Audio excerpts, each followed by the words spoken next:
औज़ुबिल्लाहिमिनश्शैतानिर्रजीम बिस्मिल्लाहिर्रहमानिर्रहीम।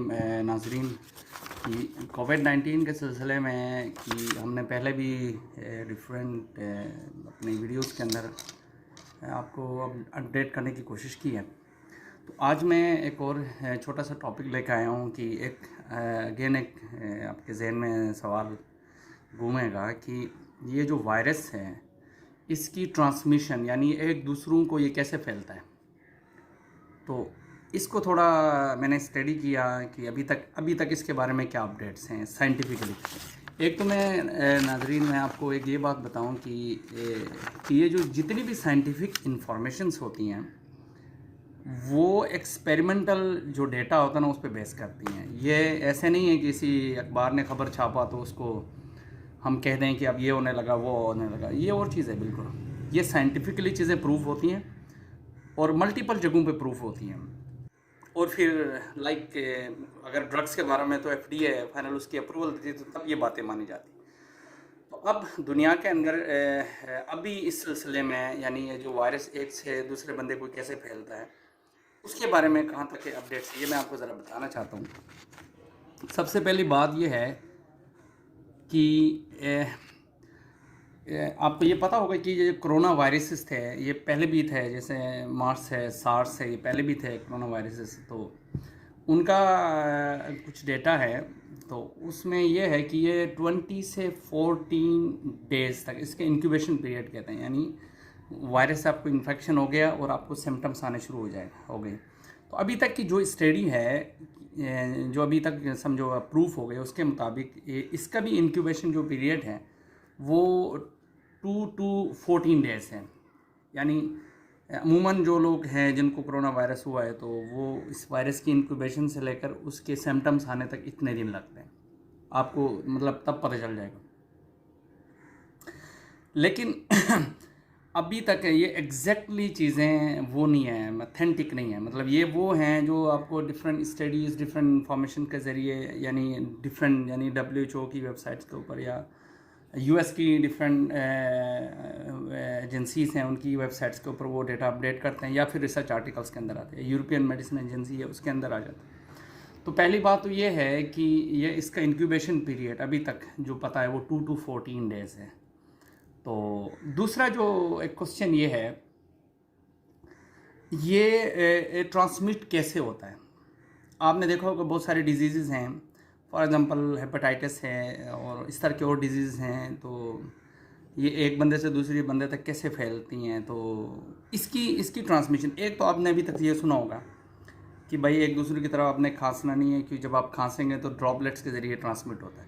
तो एक क्वेश्चन यहाँ पे लोगों के जहन में ये आता है कि क्या इसके अलावा यानी रेस्पिरेटरी ट्रैक है, खांसते हैं जिस तरह हम या छींक मारते हैं, इसके अलावा भी जो हमारे हैं उसके ज़रिए हो सकता है। जैसे HIV है, हेपेटाइटिस है, ये आपको पता है हेपेटाइटिस के जो पेशेंट है उसका ब्लड लगने से भी हो सकता है, सिरिंज लगने से हो जाता है। तो इसके बारे में इसकी हैं क्या अपडेट्स हैं। तो उसका आंसर ये है कि ये जो वायरस है कोरोना वायरस अभी तक जो स्टडीज़ हैं ये स्टूल में भी पाया गया, ये ब्लड के अंदर भी जो पेशेंट्स हैं उनके अंदर भी ये पाया गया और तरह के भी बॉडी फ्लूइड्स के अंदर भी ये पाया गया।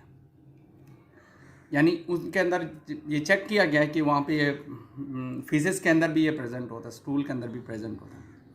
लेकिन अभी तक ये नहीं पता कि ये वोमिटिंग से या यूरिन के किसी टच होने से या ब्लड के वजह से या ब्रेस्ट मिल्क है, माँ बच्चे को दूध पिलाती है, उसकी वजह से ये ट्रांसमिट हो रहा है कि नहीं हो रहा। तो अभी तक ये कंफर्म नहीं है। अब जो ही कोई स्टडी ऐसी आएगी और मज़ीद हम उसको स्टडी करेंगे तो अगर कोई इस सिलसिले में अपडेट होगी तो इंशाल्लाह फिर मैं आपको अपडेट करूंगा। लेकिन अभी तक अगर आप कहोगे ना कि एक बंदा वोमिट करता है, वोमिटिंग होती है, एक बंदा यानी यूरिनेशन करता है या बच्चे माँ का दूध पीते हैं, उनके ज़रिए ये ट्रांसफ़र हो रहा है कि नहीं हो रहा, अभी तक दुनिया की स्टडीज़ के अंदर ये फाइनल अथेंटिकेशन नहीं है। क्लैरिटी ये है कि ये ड्रॉपलेट्स के ज़रिए एक दूसरों को फैलता है, इसके बारे में क्लैरिटी बहुत सारी स्टडीज़ हैं, क्लैरिटी है। लेकिन जो मैंने कहा दूसरे सोर्सेज हैं ना उसके बारे में इतनी अथेंटिकेशन अभी नहीं है। तीसरा एक क्वेश्चन है, बहुत अहम क्वेश्चन है कि एक बंदा है उसको वो इन्फेक्ट हो गया, जैसे कोविड-19 जो डिज़ीज़ है उसको हो गई, वो ठीक हो गया, क्या वो दोबारा उसको इन्फेक्शन हो सकती है कि नहीं हो सकती? ये भी एक टेक्निकल सवाल है। अच्छा, आप यकीन जाने इसका भी आंसर यही है कि इस पे भी काम हो रहा है और अभी तक ये अथेंटिकेशन नहीं है कि वो बंदा दोबारा इससे कोविड-19 की इन्फेक्शन हो सकती है या नहीं हो सकती। रीज़न यही है कि इसमें डेफिनेटली देखे ये जाता है कि जो ज़ाहिर बात है, वायरस जब आपके बॉडी में जाता है तो आपकी इम्यूनिटी डेवलप होती है उसके अंदर।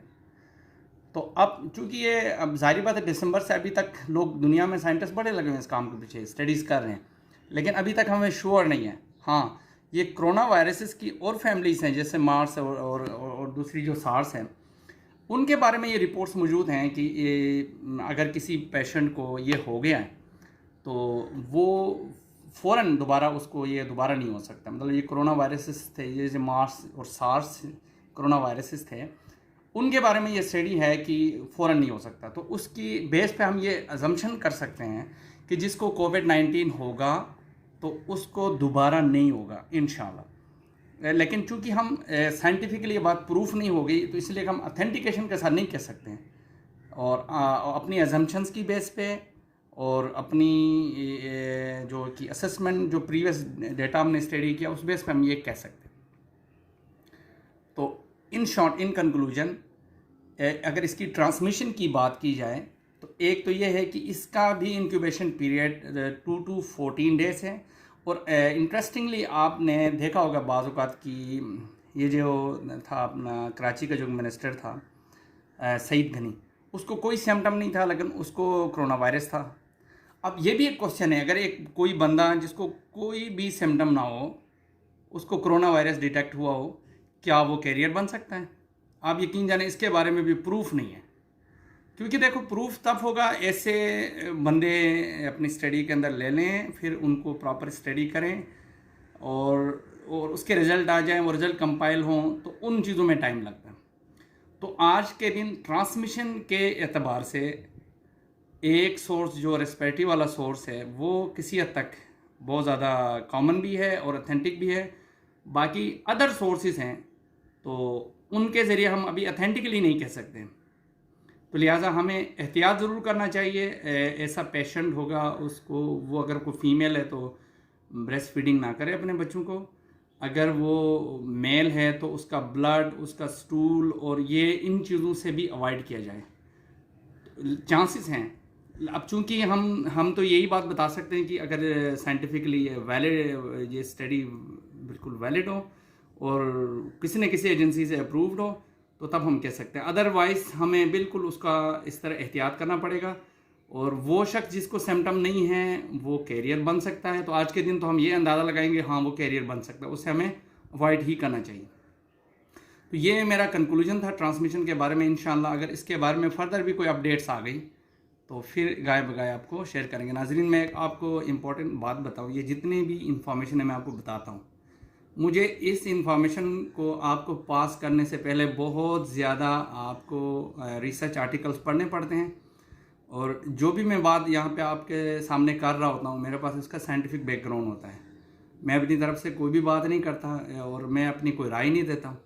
तो मैं अगेन आपको एंड पे ये कहूँगा कि आपने कोई भी दवाई कोविड-19 के अगेंस्ट यूज़ नहीं करनी।